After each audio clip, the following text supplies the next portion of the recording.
Nathan Oliot, Community Services Director for the City of Maricopa, and I'm here today at the first ever in the state of Arizona fitness court that was really brought to you in part, largely in part, by Global Water through one of their sponsorships. And we're just here today to talk about what an incredible thing it was that Global Water decided to do 3 years ago. It's through sponsorships, especially with Global Water and their significant contribution, that we're able to really expand on the entertainment side of things and also on activities that are available. We've expanded from 3 signature events to 5. We added the Copa Glow, which is the hot air balloon festival. And also, we have an event that is coming up in just a few weeks, our multicultural event. And for example, we are able, based upon the generosity of Global Water and their sponsorship, we're able to bring in some entertainment acts. We've got Polynesian dancers lined up. We're working on some Congo and steel drum performances. So it's those types of things that those extra dollars help to not only expand the events, but bring more events and bring entertainment to those events. We are the first city to have a recreational esports program. We won the 2020 Arizona Parks and Recs Association Award for Best Sports Program. Global Water's contribution to give us the funds to start this program, which we have over 400 unique players that have enrolled in the program so far. It also allowed us to switch to an online platform once the pandemic hit. So we were able, about 120 people signed up online, and they were able to participate in our online programming, and it was awesome. If there was a timing to prove the value of this program and the versatility, it was then. The pandemic hits, the coaches already were like, let's just switch it online. Within the next weekend, everybody else was locking down. We had 22 people in our tournament. It's a way for kids that are good at video games to be competitive at something they're good at, to meet friends with the same interest. I mean, I didn't meet any friends that play video games, but now you can, and you can build those lasting relationships thanks to a program like this.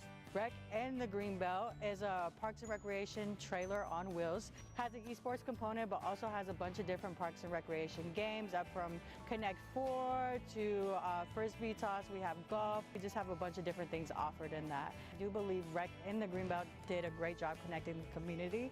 We not only provided it here, but we connected with Maricopa Unified School District and our charters by providing this trailer at their schools and interacting with their students as well.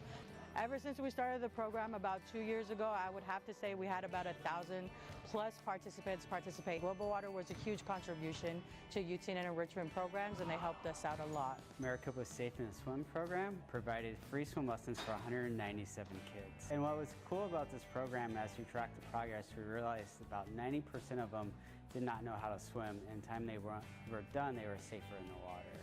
They can float, they can do some swimming, they could jump in the water, self-rescue themselves, get out of the water.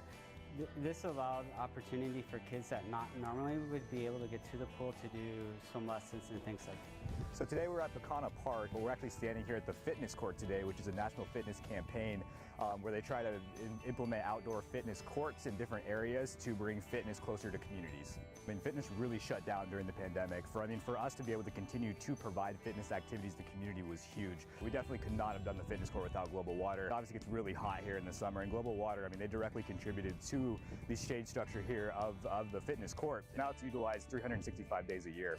Also, the lovely decals that we have all around the fitness court as well was a direct contribution from Global Water. We could not have done any of that without them. On our wall here, we have different sizes of stars that represent different amounts of donations, and Global Water is our largest star, our largest donor. Your contribution to the library here has allowed me to continue to do what I love to do, and it also helps us to enhance our programs by expanding the opportunities for more people to participate, having more staff involved in these programs or volunteers. And this allows us to reach more of our community. It makes you feel good when you hear this pleasant buzz in the library. It just makes me feel good to know that we do have people that are utilizing and gaining some type of skill or furthering their reading. thank you, Global Water, for all that you've done to help support the library and our community, and we look forward to future opportunities with you. Thank you guys, Global Water. We could not have done this fitness court without you. The city of Maricopa thanks you, and the community definitely thanks you as well. Thank you, Global Water. We couldn't have done it without you. Thank you, Global Water. We couldn't have done it without you. Thank you, Global Water. We couldn't have done it without you. None of this would have been possible. None of these programs would have been possible without the support of Global Water and without their vision to want to do something in our community. So I'm super grateful. I know all of the participants that have been impacted by these programs and events are grateful for that opportunity, even if they don't even know Global Water's role in it. So thank you, Global Water, and we look forward to continued partnership with our community.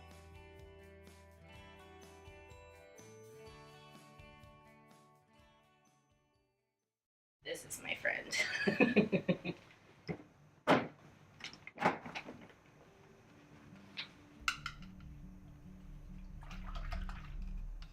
I love painting. That's my favorite medium. I gravitate towards them. I love paintings. I don't care what type it is.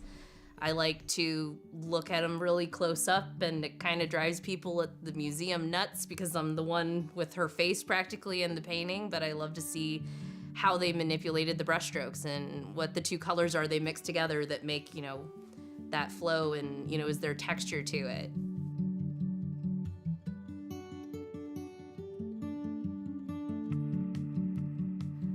It started way back when I started painting on rocks. You know, rocks are easy to find. They're free, you know, and I remember my mom and I would go down some riverbeds and we'd pick some out and I'd wash them and clean them, and there was a book that was like Painting on Rocks Volume 1. I was all about it. I got 2 and 3 and 4. And that's where the painting started.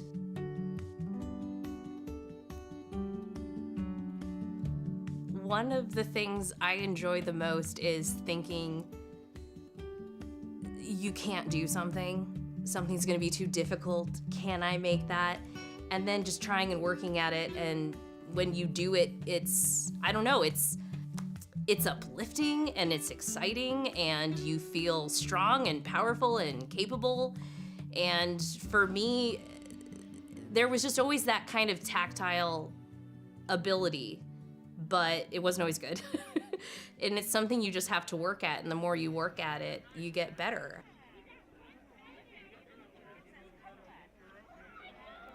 Honestly, whenever I would see some type of public artwork, I would always think that I'm not the artist for that. I'm not good enough. I'm an okay artist. I'm pretty decent, but I'm not that kind of artist. You know, I could never do something like that. So when it came up, I thought, well, why can't I be that kind of artist? I push my kids every day and I tell them, you can do these things and you have power and you have the talent. You never know if you don't try. And since I lost my mom, my kind of goal is to live your life with as few regrets as possible. So I did it too. I told them about this project and I said, I'll give you extra credit if you do it. I'll give you even more extra credit if you get picked. And they said, well, where's yours? Let me show you.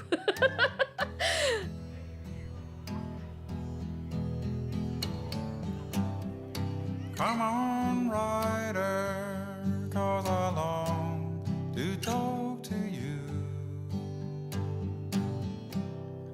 Come on, rider, 'cause your face are carved in blue.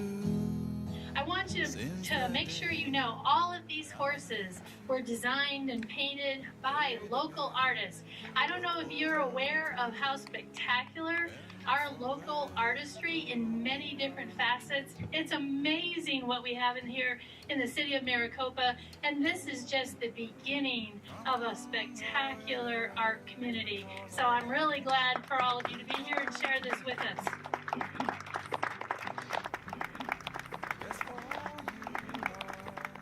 My reference images are all images I took at the Desert Botanical Gardens, and I want it to look kind of photorealistic, but also have a kind of paint by numbers quality to it.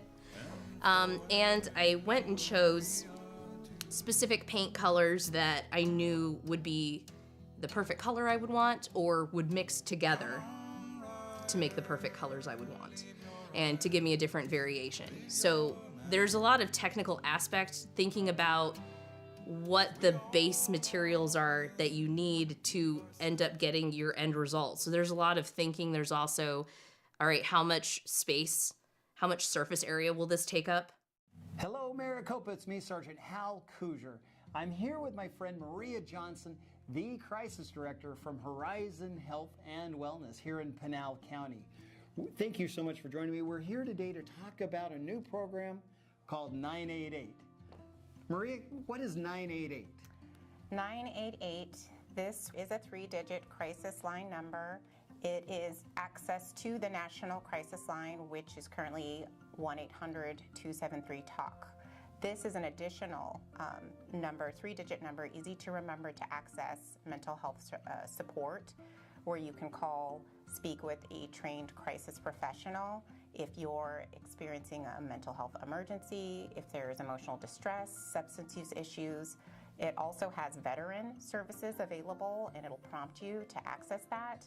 So this is a new 3-digit easy to remember number to access that support. 988, I think I could remember that.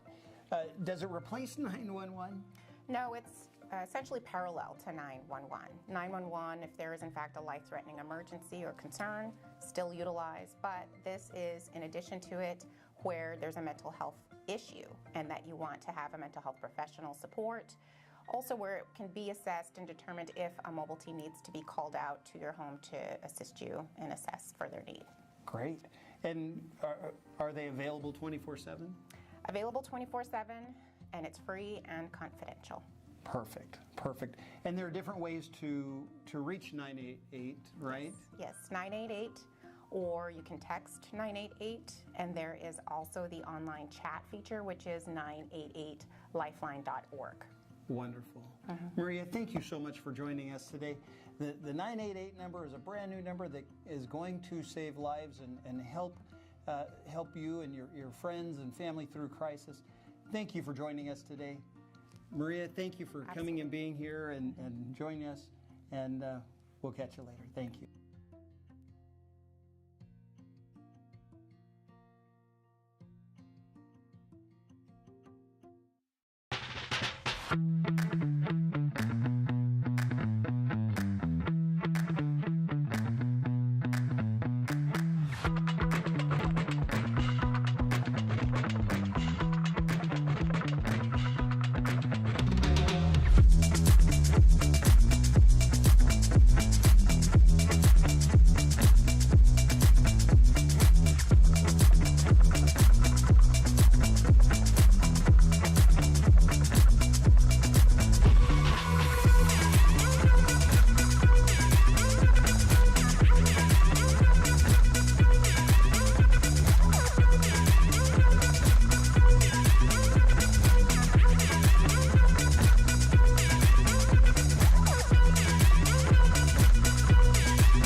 Your communications coordinator for the City of Maricopa. I'm joined with Nathan Steele, the director of our Economic Development Department, and we're here at Sonoran Creek Marketplace, where the options here are getting a little sweeter with the opening of Crumble Cookie here in the City of Maricopa.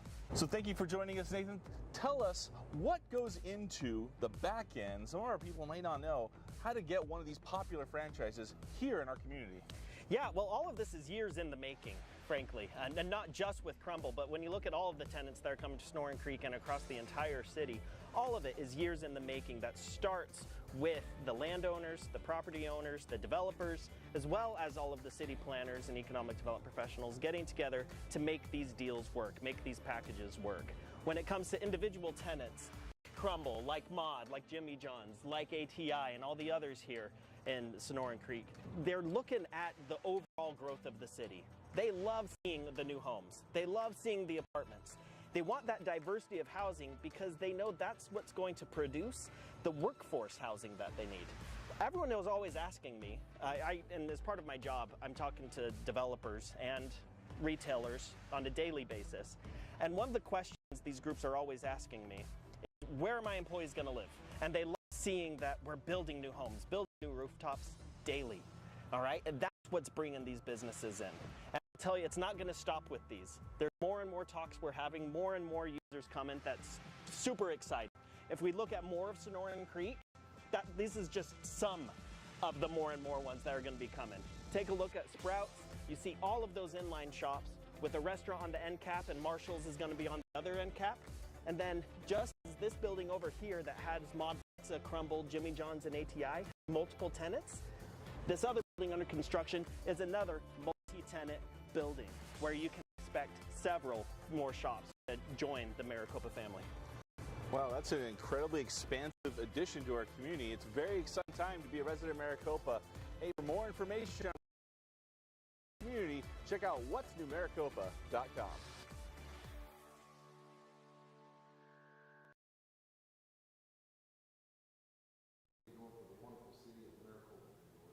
Father God, we thank you, dear Lord, for these leaders, Heavenly Father, that show up every day, dear Lord, to do their job and to do what they can do to make this city even better than you've already made it, dear Lord.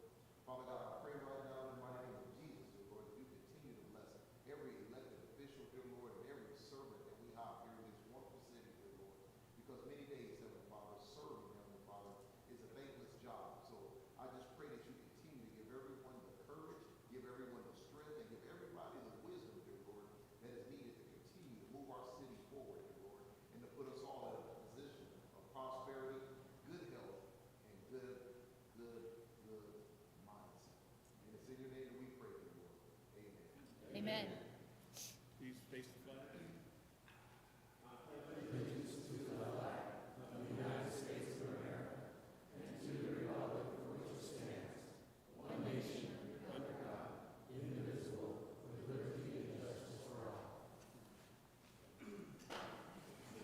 Thank you, Pastor Drew, and thank you, Councilmember Henry Wade. That'll take us to roll call. Vanessa, please. Councilmember Gettle. Present. Councilmember Learman. Here. Councilmember Manfredi. Councilmember Marsh. Here. Councilmember Wade. Here. Vice Mayor Vidiello. Mayor Smith. Here. Madam Mayor, we have a quorum. Thank you, Vanessa. That'll take us to the proclamations, acknowledgements, and awards, and I'll come down for that.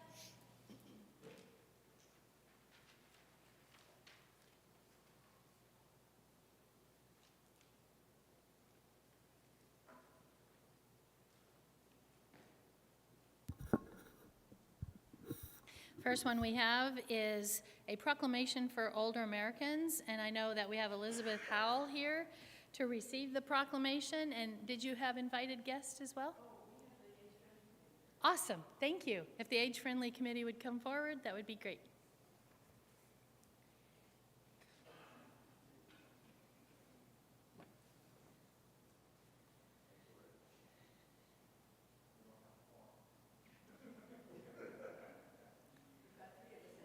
That's great.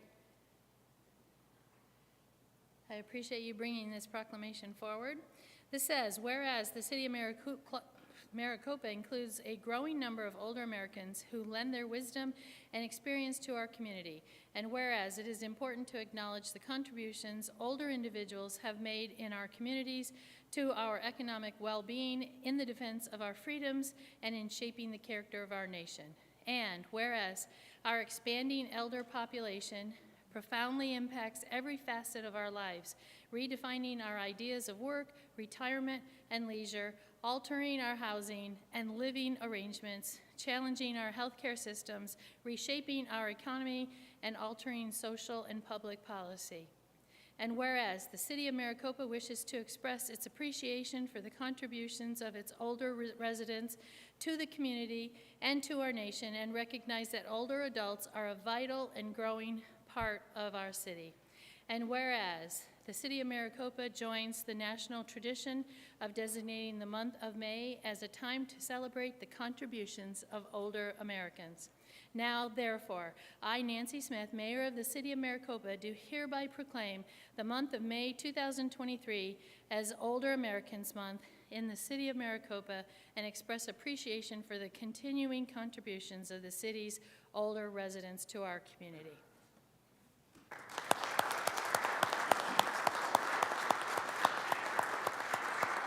And I'll just say a couple words. The Age Friendly Committee is a group of 7 committee members who represent what the needs are for the elder community, and they do a great job. And if you have any ideas that you want to send their way, please do that.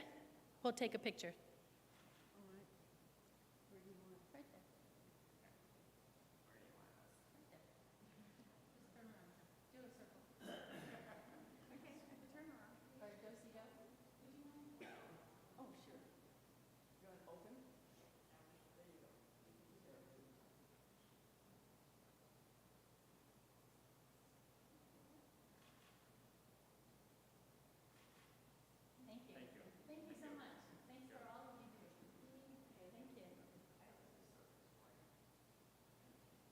I know with everything going on, we're not supposed to say anything, but I brought some copies of the schedule for May of the activities at the Senior Center. They're out on the table there. If you pick one up on your way out, that would be great.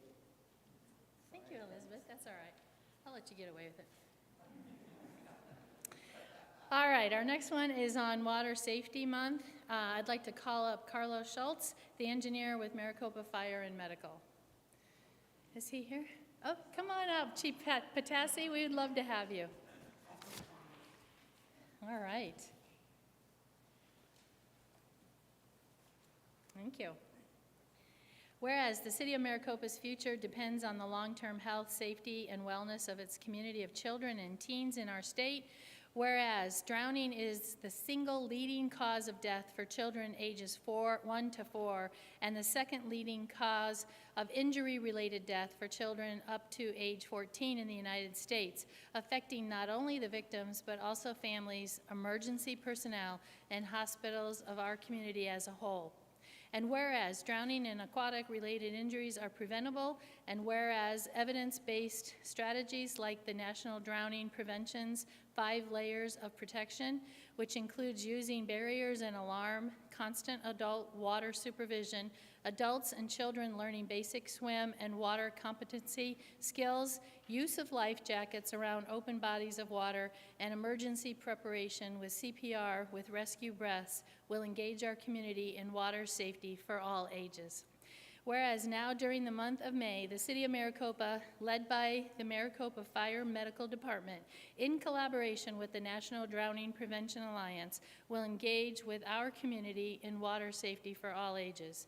Now, therefore, I, Nancy Smith, Mayor of the City of Maricopa, do hereby proclaim the month of May 23rd as Water Safety Month and urge all citizens of Maricopa to participate in efforts to reduce the risk of drowning and aquatic injuries.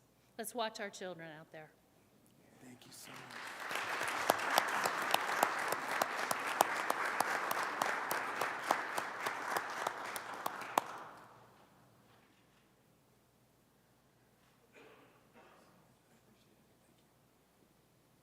All right, for this next one, I'd like to invite up Susan Randolph. Great to have you here, Susan, and Councilmember Wade and Councilmember Gettle. They both were involved in communicating with Miss Randolph. So come on down. Hi. Good to meet you.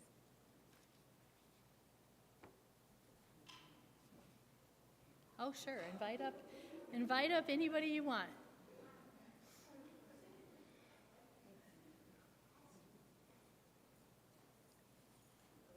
Hello. Great to have you.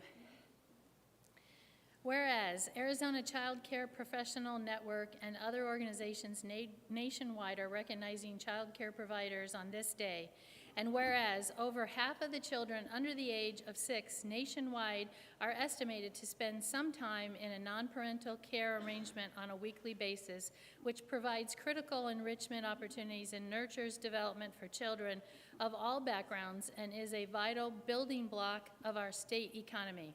And whereas the pandemic illuminated how indispensable children providers are for the well-being and economic security of Arizona's young children, families, and communities. Whereas child care programs, which are mostly small businesses, are still recovering from health and financial hardships stemming from the pandemic while they have continued to meet the needs of our families. And whereas Arizona recognizes that child care has been a lifeline for families, communities, and the economy, and as such have provided much needed support to providers to help sustain the viability of child care by offering stabilization and infrastructure grants. And whereas our future depends on the quality of early childhood experiences provided to young children today, support the high-quality child care represents a worthy commitment to our children's future.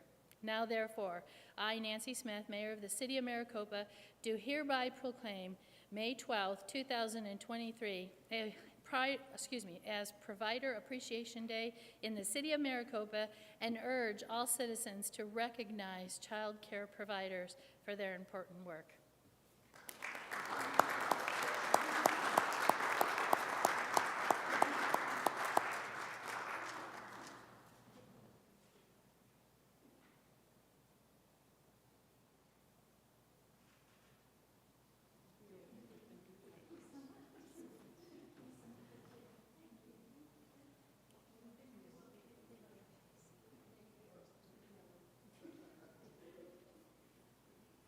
All right, and our last one tonight is for Teacher Appreciation Week, and Councilmember Learman helped with this one, and she's already on her way down, or already down here. Thank you so much. Do you have invited guests? We do. Please come up. If you're a teacher currently or in the past, please come up so we can honor you.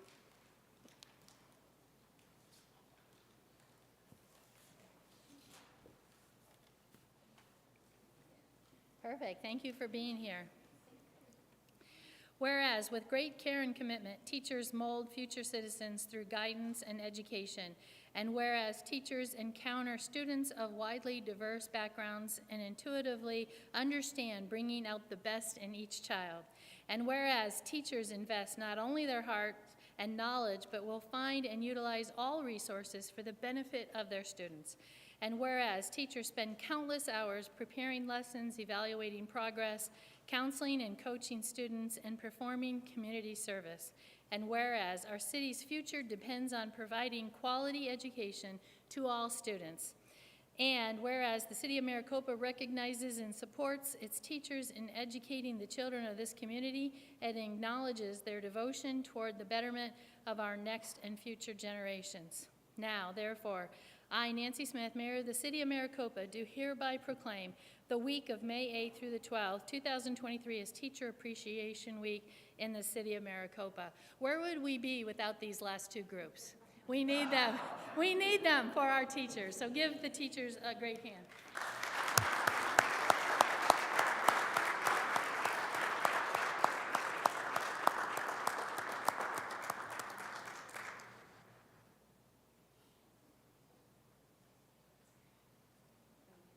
All right, thank you very much.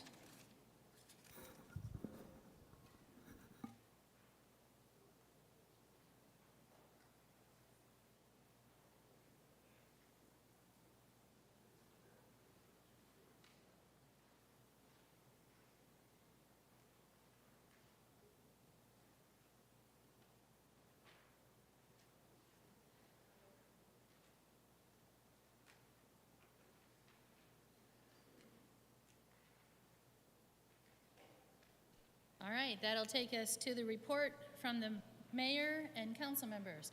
Would anyone like to start? Start. Yes, Councilmember Marsh. Yeah, I've had a busy couple of weeks. On April 19th, Ted Yoakum and I were honored to attend the Pinal County Luncheon for board, committee, and commission members. Ted is the chair of the County Citizens Advisory Committee, and I'm vice chair of the Board of Adjustment for the county and the Pinal County Water Augmentation Authority Board. On the 21st of April, I attended the Pinal Partners Water Update with county experts on water. On that date also, there was a lunch and learn at the Senior Center featuring MEDA President Christian Price. You all remember Christian Price, right? On April 22nd was the Copa Night Market with an estimated 3,000 attendees, plus several million mosquitoes. On the 24th, I attended a national briefing on democracy in America, and we also had a council work session that day on standing committees. On the 27th, I was on the Board of Adjustment meeting at the county. It was a long meeting. The county has problems with their zoning code. I'm glad we don't. On the 29th, coffee with a cop at cold beers and cheeseburgers, without beer and without cheeseburgers. There was coffee though. And I thought the police force did a really good job. On May 1st, yesterday, my wife and I toured several Pinal County cities, and I'm happy to report that Maricopa is the prettiest city in the county. And I have a short story. The city's fiscal year ends in June, and each fiscal year, each city council member is given a budget of $9,000 of discretionary funds to spend on projects and organizations that benefit the city. As the fiscal year ends, it's use it or lose it. If you've got any money left in your discretionary funds, you better find a place for it. And I wanted to announce that I'm donating all the remaining budget in my account to the Hope Women's Center in Maricopa. I recommend my fellow council members, if you have discretionary funds remaining in your account, do a similar donation to the Hope Women's Center or some other local nonprofit of your choice. Use it or lose it. Thanks. That's it. Thank you, Councilmember Marsh. Councilmember Manfredi. I haven't had as long a week though, but I tour a lot of cities and towns in Arizona on the weekends because my wife wants to go shopping, and I agree that we are the prettiest city in Pinal County. What was I going to say? I forgot. I don't know. Oh. You didn't tell me. This past Friday, Bill Robertson over there, he sets these up all the time in Province, and he takes the action, he gets the room, and he invites some council members out, some staff members. Police chief was there this past Friday, and we were able to speak to, I don't know, 200-300 people at Province and do a Q&A and answer their questions that they have. And it really does help stop misinformation that's out there, because as you know, everything on the internet is true. So we get to actually answer questions face-to-face with people, and it's a really great thing. And this one went, I think it was the mayor, vice mayor, and myself were able to go and sit there and just have a conversation that went, I think, an hour over its scheduled time, maybe an hour and a half over its scheduled time. Rich talks a lot. And, but we had a really great time. If you have any sort of organization and you'd like us, any of our council members, to come and do a Q&A and talk to you, put it together. The Chamber of Commerce, the HOAs, any of you, put these town halls together. We'll come out, answer questions, and I think it's the best way to meet people face to face and talk to them. Thank you. Thank you. Vice Mayor. Yeah, I'd like to also thank the chief for coming out and getting grilled on that Friday and Saturday. Actually, he did a great job. He's been with us 3 months now. And if you don't know our new chief of police, Mark Goodman, he's back here. He is a wonderful man, a wonderful husband, a wonderful son, and most important, a wonderful friend and a wonderful man to work with. I really enjoy my time with him. I know it's been a short time, but I appreciate him. He's here to serve our community. He moved to our community from California. He lives here in our city, so he shows his dedication to us. And then on, so thank you, Chief, I appreciate you. Also, again, we attended the province meeting, and it was wonderful. And again, as Vince said, it's a great idea to have your community ask them questions, not me, but but we're more than happy to attend and set it up. And Bill, thank you very much for setting that up. That was wonderful. Won't see you until next year, but thank you. Anyway, also we had the Chamber of Commerce Awards Night.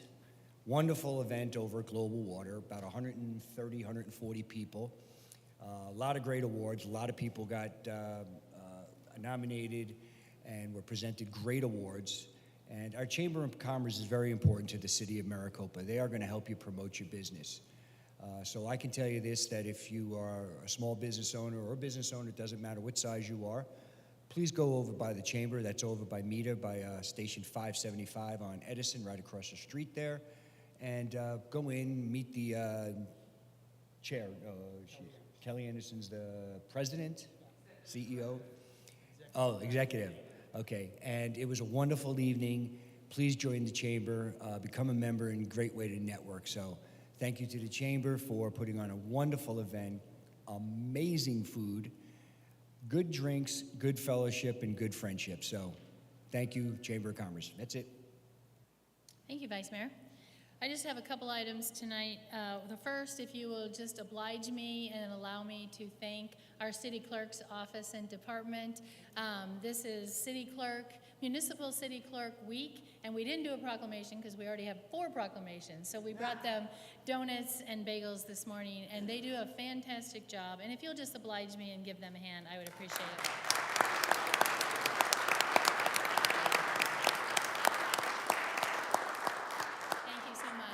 The second thing, really important and critical, we had a meeting with ADOT. I kept promising you the road safety analysis, and I was trying to figure out the best way to share a lot of information that came out of that road safety analysis. It's for State Route 347, and there's so much information, and I have a group of friends here that actually participate on a project for transportation for 347 and trying to get as much bandwidth with ADOT and the state and our legislators as possible. And we talked about what's the best way to get this information out to the community. So what we decided is the best thing is for ADOT to come and present the road safety analysis in their own words, their own way, which I think is a fantastic idea. So I'm currently working with them to come and make a presentation. Some fascinating information, but just to kind of give you the short end of it, they came up with some ways to improve safety in the interim because we don't have all the funds for widening 347. They came up with some road safety things that will help. An easy idea, super easy, is I asked for the exit ramp off of I-10 turning south onto State Route 347. It used to be that there was a left turn, the middle lane was either straight or right turn, and then the right turn lane. Somewhere along the line it got changed and the middle lane is left, straight, or right, but there's no need for that much staging to turn left. So I asked them, please turn that back to a straight or right turn, and they indicated they would definitely be on that and trying to figure out if they could make that change, or is there some hard reason why they can't. And so I'm hoping that they come back with the fact that yes, they can make that. That's just a simple change that will help us all in terms of the anxiety that we're having when we travel State Route 347. But I want them to come and tell you some of the other things that they found, which are just fascinating, and some of the other things that they would like to do and that they believe that they have the funds to do. So it was a great meeting with them. I love the fact that ADOT is really giving us the time that we need for State Route 347. And what the bottom line of all of it is, they said you're trying to fit, and we all know this, you're trying to fit what goes through a 10-inch pipe into a 5-inch pipe. Yep, we all know that. And so they're basically, their conclusion is, yes, we need the widening. And so we now have them on board.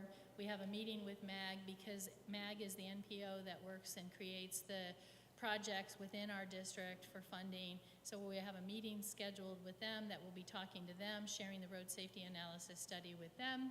And of course, we're always talking to any state representatives that currently have bills in the office for us. So again, if you ever doubt that there's anything happening on State Route 347, I know you can't see it yet. I'm hoping that next year you will see the beginning of Riggs Road Overpass project. That will be very helpful for us, and it should occur sometime next year in terms of the start of the project. It's currently in design. But if you think things aren't happening, don't let people tell you that. Things are happening. We currently have the Riggs Road. We have bills in for the 2 other intersections, and we're likely to get those based on all indicators at this point. Keep our fingers crossed. So there are things that are happening that hopefully will help us in the next few years. But the widening is most likely going to take some additional time. But we're prepared to be on top of that as well. But anything to help, right?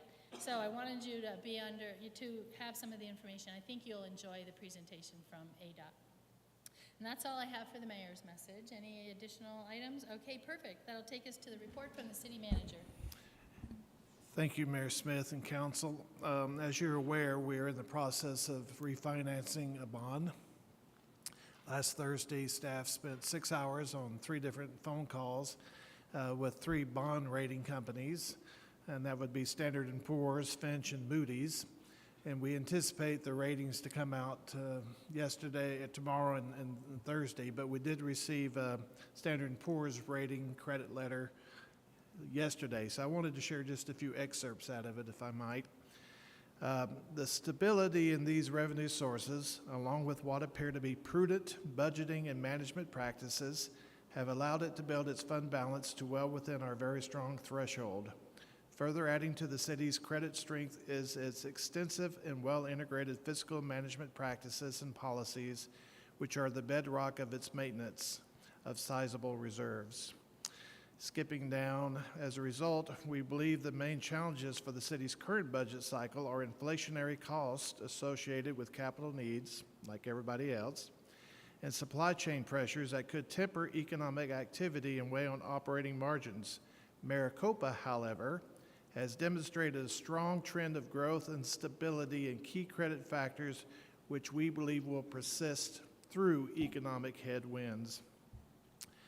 Strong institutionalized policies and practices that include a 5-year capital improvement plan, annually updated 5-year financial forecast, and a reserve policy of maintaining general fund unassigned fund balances of at least 30% of expenditures, an adequate debt profile that includes a rapid amortization and is not expected to materially increase over the next 3 years, and a pension profile that includes a nearly adequately funded cost-sharing multiple employee plan and 2 fully funded agent plans. So in essence, they've rated us at a AA. So that's very significant, and we do anticipate the other 2 coming out, but I wanted to share that with you because I think it speaks well. And I found a way that we could probably raise a lot of money if the federal government just let us run their books for them. We could get them to that standard and save us all a lot of money. So I just throw that out as a future planning item. Thank you, City Manager. I will say that at the Province Town Hall, we were asked the question, what is one thing that we're very proud of? And I said, basically, there are a lot of things to be proud of in the city of Maricopa, but our financial stability, I would put our city up against any other city in the state of Arizona, and I appreciate all that our staff does to do that. Our city council forever has been financially conservative, and we are in a really good position should any recession come our way. We'll be looking great, and I agree with the grade. It was a wonderful grade. Thank you. That'll take us to the call to the public. Let me read to you how this works if you're new to City Council. The procedures to follow if you address the council are: council requests that you express your concerns in 3 minutes or less and refrain from any personal attacks or derogatory statements about any city employee, a fellow citizen, or anyone else, whether in the audience or not. The mayor will limit discussion whenever they deem such an action appropriate to the proper conduct of the meeting. At the conclusion of an open call to the public, individual members of the council may respond to criticism made by those who have addressed the council. They may ask staff to review a matter or may ask that a matter be put on future agenda. However, members of the council shall not discuss or take legal action on any matter during an open call to the public unless the matters have been properly noticed for discussion and legal action. So I have 1 speaker card this evening, and then after this speaker, I'll open up the podium to the floor if you would like to address the council. So first and only speaker card is Barry McCain.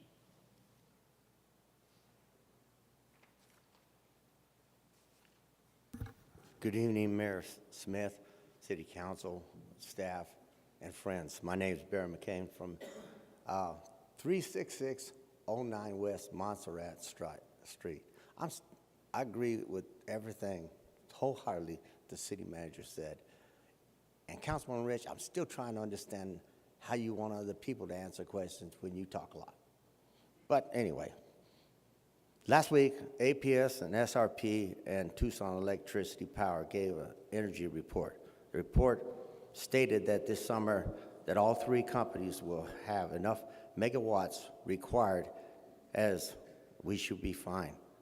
Both Glen Canyon Dam and Lake Power water storage is on positive side because of the yearly packed snow level, although a reduced amount because of the water drought, but we should be fine for the next 5 years. The report, it goes as far as 2035, so they've really thought this thing out.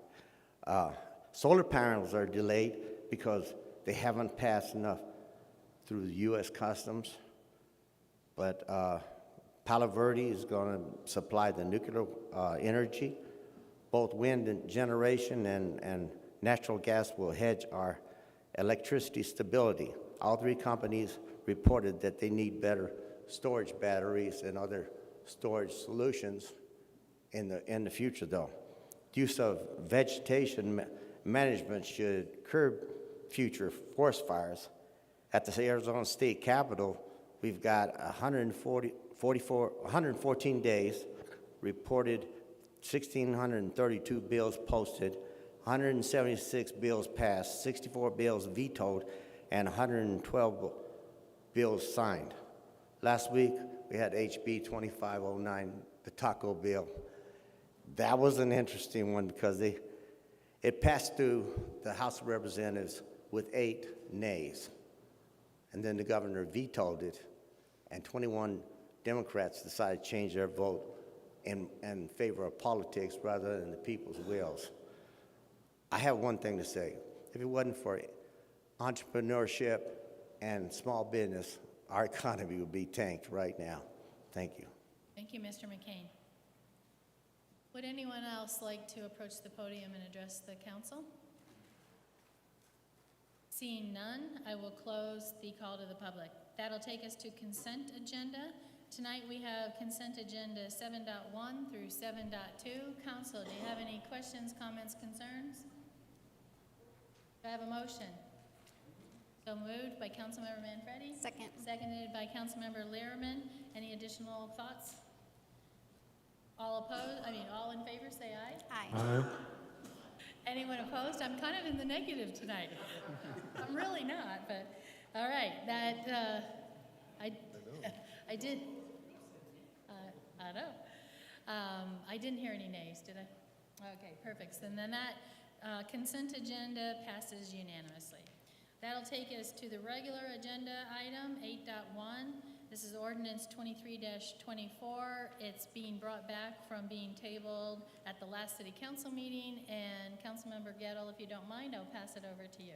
Thank you very much, Mayor, and appreciate council and Mayor for your obliging me, giving me a few more days to do a little bit more research and to figure some things out. So I wish to maybe present some first principles first, and then I'll explain some of the minor changes that I would propose for this ordinance and make a motion for that. When our country was founded, men much wiser than me decided that it would be a great idea to diversify power. Power resting in any single individual or group of people always ends up in tyranny and causes some major problems, as we all know. And so this idea, brand new idea of government for the people, by the people, with diverse powers, originated in our Constitution. As our states began to be chartered and their own constitutions came online, they adopted many of those same foundational principles. And those same principles actually reside in our charter, or not our charter, but our coding for our city. And so anytime we look at our role, sitting here on the dais as legislatures, we also have to keep in mind that there are two other branches of this government. There's the executive branch, which is represented by City Manager Horst and his staff, and there's the judicial branch, which is currently represented by Mr. Judge McCarville. And so when we start to look at some of these ordinances and make changes, I want to be really careful that we do it the right way and make sure that we preserve, to the best of our ability, those separation of powers. And so as we look at some of the wording of our ordinance, there was a couple of red flags that stuck in my mind, and I wanted to have an opportunity to confer with Judge McCarville about this. And one of the things, well, let me first of all, if I may, about 7 years ago, the Arizona Administrative Office of Courts, they developed a document entitled the Municipal Court Governance Roles and Responsibilities. And I shared that document with you earlier this week, and you should have a copy of that in your packet. And in there, they clearly outline, based on previous Supreme Court decisions, how do we walk this fine line? How do we keep that separation of powers intact and still work together as a cohesive government? And so they've outlined several principles that would be really wise for us to follow and to be mindful of as we change some of these ordinances. First, along the line of judicial independence and the fact that our judicial branch is an independent and separate branch of government, it was found in Winter v. Core that municipal courts have authority and duties under the state constitution and statutes in addition to their duties as part of municipal government and must be administered as a separate branch of municipal government. And so we have to, again, just make sure that we're guarding those fences. Additionally, so while the judge is selected in a manner set forth in the municipal charter and ordinances, so that was the question that I failed with Vice Mayor, who are we responsible for hiring and firing? You might recall that question. According to our code, it's the city council that hires our judge, correct? So municipal courts have authority and duties under the state constitution and statutes in addition to their duties as part, oh, I'm sorry, wrong paragraph. So while the judge is selected in a manner set forth in the municipal charter and ordinances, and the judge's compensation is set by the governing body of the city, would be Ricky and staff, any other authority over the municipal court is limited by the need for the courts to operate in a fair, independent, and impartial manner. And so part of this judicial independence means that you and I here on the dais, we get to set the laws of the codes of the city. Staff, our police, get to enforce those codes. And there will be some cases that will come then before our judicial side where they will have to side against city staff or against our code if they read it a different way than we intend. And so there has to be the separation between staff and the judge so that a judge would never feel that, and not that this would ever happen in our city, but he would never have to feel to be limited in his responsibility to uphold the law, no matter what the outcome of that would be, if it's against the city or against the plaintiff. And so we have to be real careful again, as I've mentioned before, to keep that separation clear. What I found very interesting in the same court case, Winter v. Core, it says the court is not part of the city or town administration subject to the supervision of the manager. And so that was one of the largest red flags that came into my mind in the revision of our current ordinance. It does say, however, that rather the court is the judicial department of the municipal government and part of the judicial branch of the state government subject only to the judicial appointments, reasonable policymaking, and appropriations authority of the council. And so while the court is not totally independent, they still answer to the state Supreme Court and to the county court. There is some responsibility for us as a governing body to be able to review the court and to make decisions whether or not we want to keep the current judge employed with the city. And so we as a council have that ability to review those records and reports, and that reporting should come to us, not necessarily to the city management. And so on our ordinance, this would be the first thing I would like to choose to strike if we can. If you have the ordinance in front of you, it's under section D. The municipal court, through the presiding judge, shall annually submit to the mayor and council and the city manager a report detailing the amount of money collected and expended during the reporting period. I'd like to see if we can keep those branches separate there and allow the court to simply report to the city council. I don't mean to slight Mayor Horst in any way or the city staff in any way, but I think it's important for us to make sure that those clear lines are drawn and that the court only reports to the city council by code. Now, Judge McCarville assures me he's willing to share this report with whoever needs to see it, including city manager, and there's nothing wrong with that or in the code that would prevent him from doing such. but I don't want to set in code a precedence where there has to be a mandated reporting to another branch of government. The other thing that I found concerning was the budgeting. It's very clear in the same document that I've referenced before that the judge needs wide discretion to be able to spend court funds at his desire. There are certain things that we do have to set up for that to happen. On page 9 of that document, under section 4, I'll just read this one paragraph. And this has to do with the Court Enhancement Fund. It says, if the monies are issued at state funds, such as the Judicial Collection Enhancement Fund monies granted by the court under ARS section 12-113, or time payment fees authorized to be expended under ARS 12-116, these monies must be spent only for the purposes stated in such grant or authorization. These funds are expressly provided for use by the court, which means that the presiding judge rather than the manager. Additionally, state statutes and the terms of grants typically prohibit the use of state or grant funds to supplant or replace local funds for a particular court program or expenditure. Now here's the important part for our council. If the monies at issue are generated pursuant to a municipal ordinance, which is what this ordinance is, the ordinance should provide how expenditure of the monies is authorized. Such ordinances should respect the distribution of powers principles by providing the presiding judge discretion over expenditures of monies dedicated to funding court operations. So if I read this correctly, we need to be very clear if we are going to set an ordinance on how those monies are to be spent, that we outline clearly what those monies are supposed to be set for. And so under section B of our new ordinance, I would like to add the section, all funds of the Court Enhancement Fund shall be used for the purpose of, and it says, acquiring sites for construction, acquiring, repairing, and or improving new or existing buildings. The section I'd like to add would be also to add a section called providing and upgrading court security. And then it goes on to say acquiring equipment and or for other improvements or services to be used for the enhancement of the court and training for judicial officers and court staff. To me, that court security is a very important one. It's also one that's mentioned multiple times in various court findings on the Supreme Court, that is definitely an approved money expenditure item for the Court Enhancement Fund. It wasn't in our code. I recommend that we put it back into our code. I also recommend in that same section that we strike a couple of items.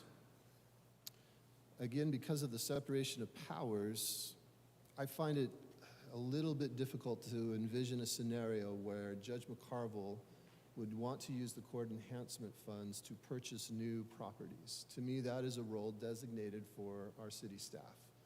Separation of those powers, that's their ball game. The judge should not have to worry about that. And so the court enhancement fund, in my mind, it would be a misappropriation to use that to acquire sites for construction or to build new or in buildings. The court enhancement fund should be used to be able to enhance current buildings, but not necessarily for the purchasing of lands and the building of those buildings, in my opinion. So I would like tonight make a motion that we strike in section D the words "and the city manager," and in section B strike the words "acquiring sites for construction, acquiring," and then later on "new or," and then add the statement for providing and upgrading court security to that same section, so that we can make sure that we are clearly outlining those separations and delegations of powers, which I believe is one of our main responsibilities. I do remember a few months ago I stood there and did raise my arm to the square and took an oath to defend the state and federal constitution. And so that is what I intend to do. In my opinion, this is the right move to make. So there it is. If there's any questions or comments, I do want to maybe add to all of this that these changes have been vetted through our judge, and we had some great conversations over the course of this last week, and he is agreeing with my recommendations here tonight. Thank you, Councilmember Gettle. Council, any questions, comments? I'll second that motion. I don't think he officially made a motion yet. I did make a motion. You did? Okay, seconded by Bob. Any comments, questions? Yes? Yes, just to Councilmember. clarify, so when you say you want to add the phrase providing and upgrading court security, the purpose of adding it is just because it was absent. You're not adding it because you foresee a problem or it's been a problem. No, I don't see it as a problem, but according to Arizona Supreme Court decisions, if we pass an ordinance that dictates how the monies that the monies can be spent, it needs to detail how the monies can be spent. And if we leave that out of there, I would just be, there's still wide discretion in that paragraph, and it could very easily fit in some of those other categories, but I would be much more comfortable to have it expressly written. And when you say that, the definition of enhance does not include enlarging or purchasing new land, what would you, so the judge would notify the council and let us know that he or she would like us to explore that option. Exactly. And typically, the court enhancement fund is not a large pot of money. And these are $20 fees that are being assessed. And so over the course of the year, we're not looking at a tremendous amount of money that could be used in the millions to purchase new properties. Again, that would be something that Rick and his team would have to discover and work for, and then provide to the court. Anyone else have any questions, comments?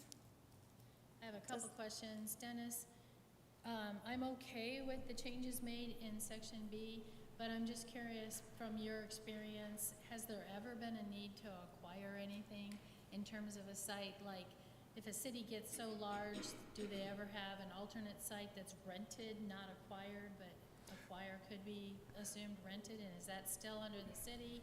Or just looking at, is there anything that we're missing? No, I think, Madam Mayor, typically courts, I mean, the city owns the building. I mean, the court is owned by the building's owned by the city. So typically the city would acquire and build the building and things like that. So I don't think we'd have an issue with that. So deleting acquiring sites for construction, acquiring, I don't think that should create any problem. I mean, remember, it's your ordinance. At the end of the day, it's this council's ordinance. This council can come back and change the ordinance later on if you want to. I mean, it's that delicate balance between the judicial branch and the legislative branch. But at the end of the day, it's still a city court. And so this council can define in this ordinance how it should be used. Okay, thank you on that one. And in regards to, I think in talking about the separation of the judicial system and the executive part of our system, I know I see that as an adjudication separation.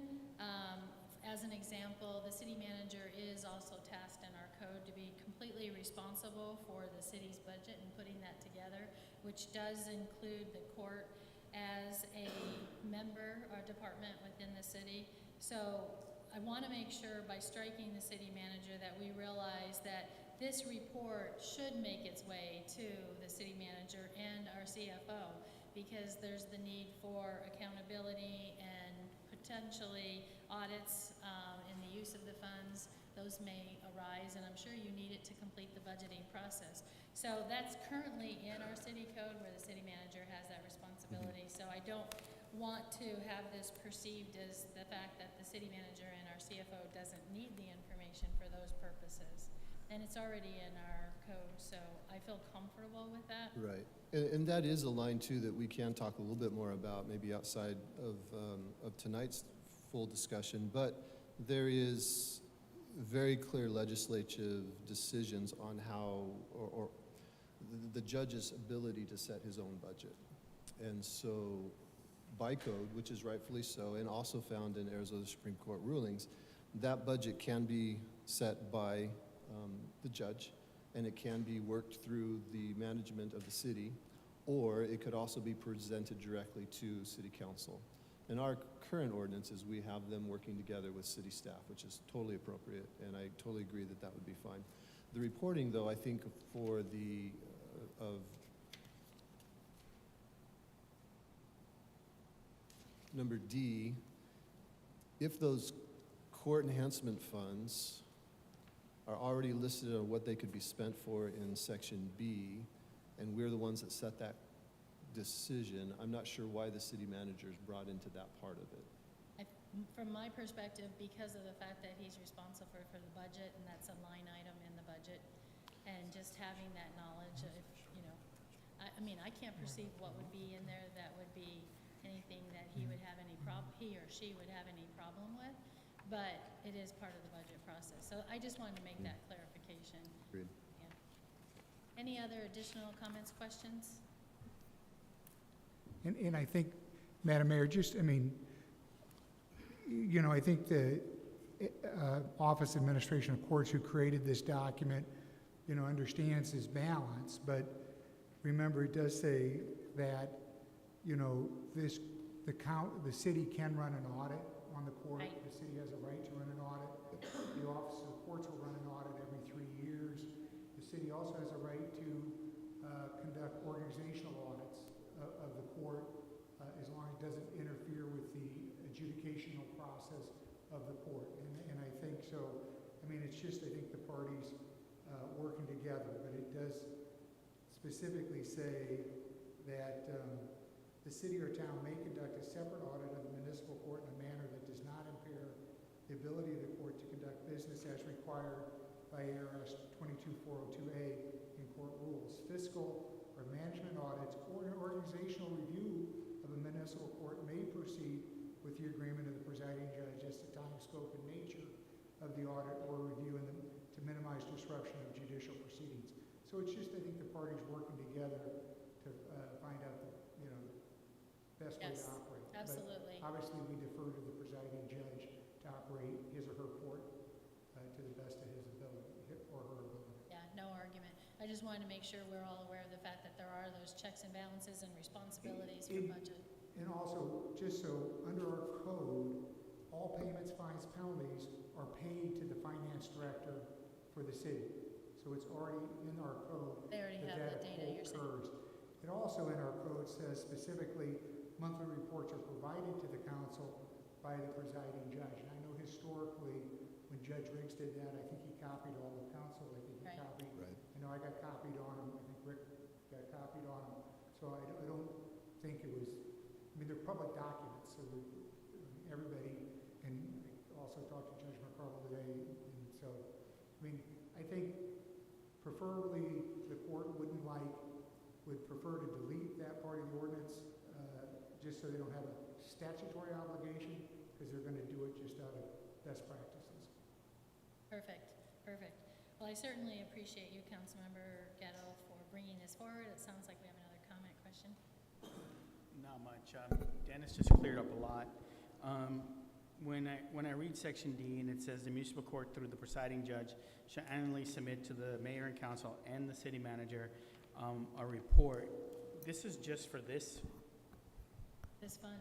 This ordinance right here is for the $20 fund, but the municipal court is going to submit everything, like all funds and every penny that comes through to our finance department, to the city manager, to us, and anything they send to us is public record anyway.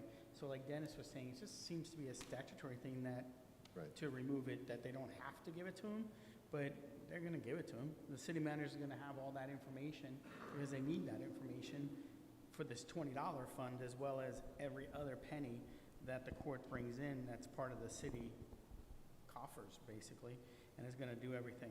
Well, I would disagree on that last statement. That money is not part of the city coffers. Again, that's that separation. Those monies are specifically set aside and statutorily defined of what they can be spent for. Right. They are separate from the city coffers. Right, to be used for the city court.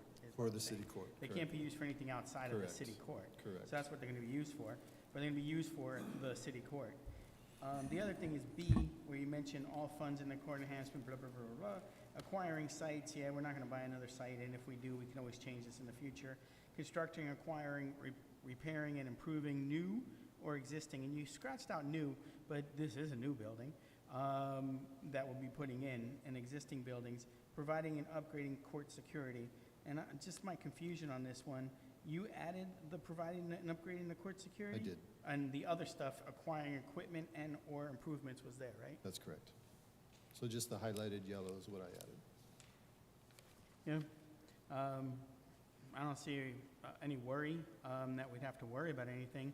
Only thing is, I don't know why we'd be removing the city manager as a person to report to, because he's gonna get everything anyway. I mean, everybody in this audience can get every one of these reports just by putting an email out there saying, or a request or whatever, out there saying, give me the reports. So, but if it's something that we want and other people agree, then I'll be fine with it. Thank you. So I currently have a motion and a second by Councilmember Marsh. Any further comments, questions, concerns? All in favor say aye. Aye. Opposed? That motion passes. And that brings us to the end of our city council. Thank you all for coming.